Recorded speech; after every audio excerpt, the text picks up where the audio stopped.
Hey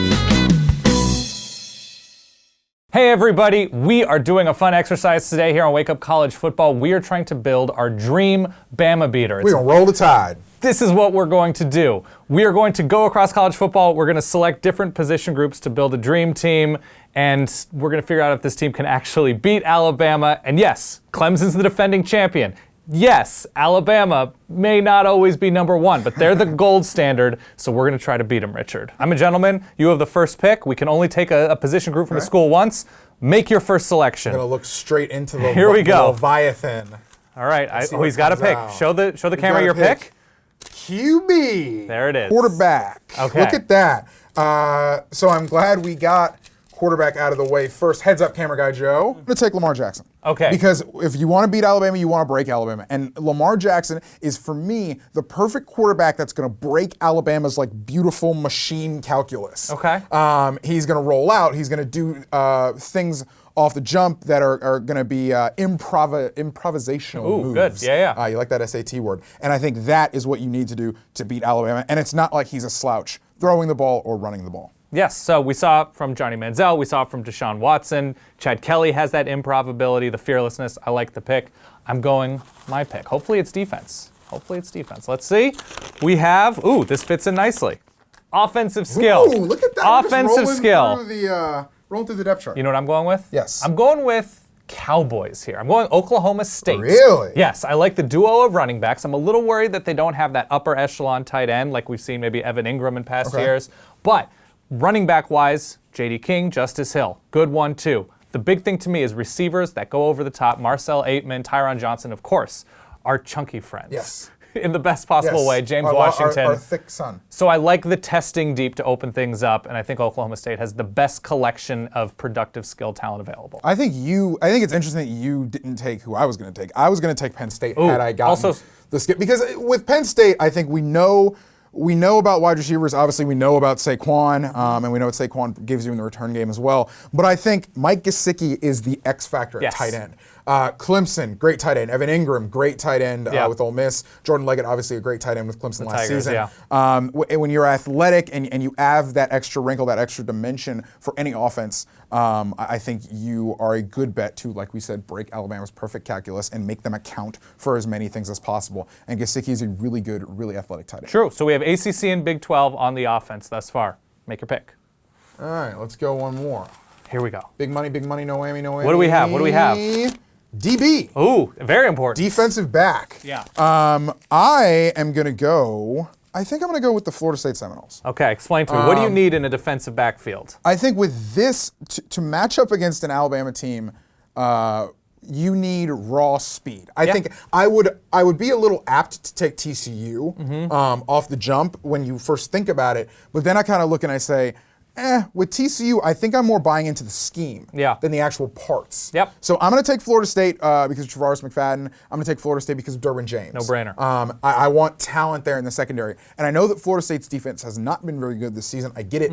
Florida State fans want Charles Kelly up out of there. Yeah. But I think the talent is there in Florida State. And their pass defense has been relatively efficient, given that they are 3-5. We should mention, we're assuming full health as well for both Alabama, who's down a couple or many linebackers at this point, and also for Florida State and Lamar Jackson and skill guys, whatever. Across the board, full health. Yes. I like that pick. So now we have 2 ACC teams represented. Let's go.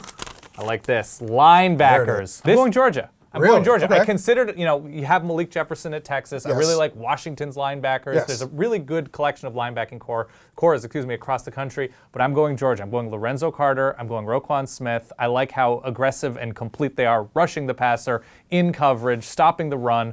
I think that is the best position group Georgia has, and that may be the best defense in college football. To me, easy. I love clean call. I actually like the Georgia pick because of the speed on defense. Yes. Because the lateral speed that those linebackers bring to the table, it's not just about the force to kind of step up and fill gaps and stop the run, but they also can, if you spill it outside or Damian Harris kind of tries to bounce something outside or Jalen Hurts tries to make something happen in space, those guys. And Bo Scarborough just can't run through these guys. Yeah, exactly.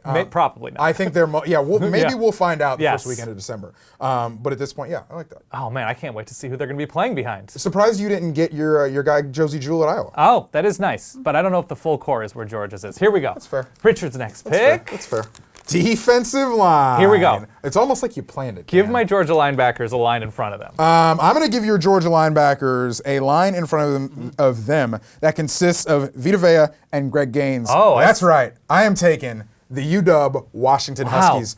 So for me, when I think about a team, a defense, and a pass rush especially. Yep. The outside, the defensive ends and outside pressure is sexy because that's what you can see. That's what you know. Those are the highest paid guys, on defense in the NFL. Sure. But the way you really disrupt on offense is from the interior. Interior line pressure from a talented defensive lineman that can get on blocks, move the line of scrimmage, get out of their stance before offensive linemen can. That's how you disrupt an offense. If Alabama flush Jalen Hurts. Yes. Yeah. You flush things out of the pocket. You create tackles and sacks for the perimeter players. Yep. Let's say Alabama wants to run power and pull a pulling guard. Well, if I shove the center in that guy's pull track, you're not pulling. The play is dead. So give me some interior pressure. Give me Washington. Vita Vea is so good, so talented, and Greg Gaines is a force to try to block. Yeah. And it's not like Washington ran over. Yeah, that was even without year. Vita Vea last year in the playoff. So that's an exceptional pick. And this is probably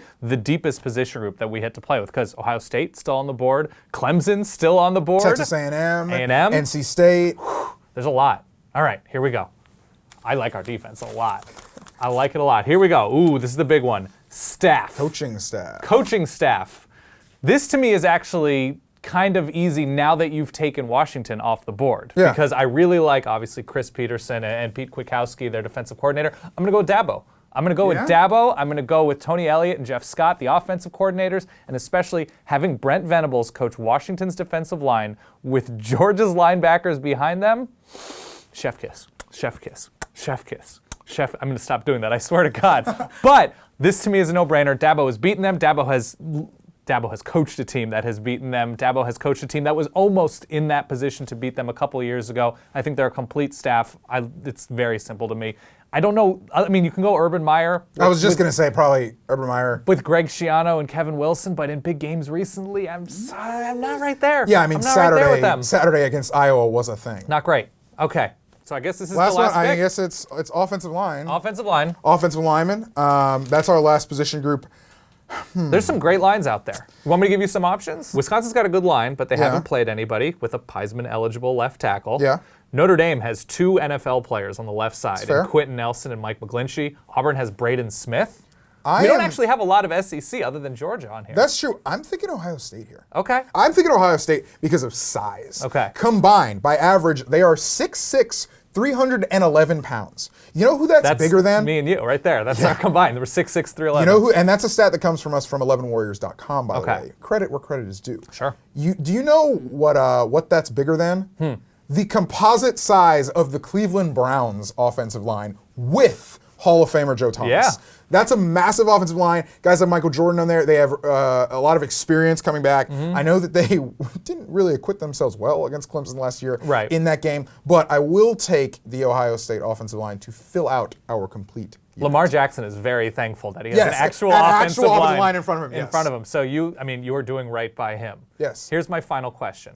What is the line with Lamar Jackson throwing and giving the ball to Oklahoma State skill guys, protected by Ohio State, and on the other side, having Washington, Georgia, and Florida State, all coached by the Clemson staff, on a neutral field? What is the line? Are they favored? Are they slight underdogs? This Richard and Dan super team. I think Richard and Dan's super team would be favored against Alabama, less than a touchdown. But I think listen. I think the interesting exercise there is the total. Yeah. Like the total more than the spread. Yeah. Because I think we've built a very, very good defense. And we've built a staff that's going to scheme up a very, very good defense. Yeah. Do I think this team can score 45 points against Alabama? No, I don't.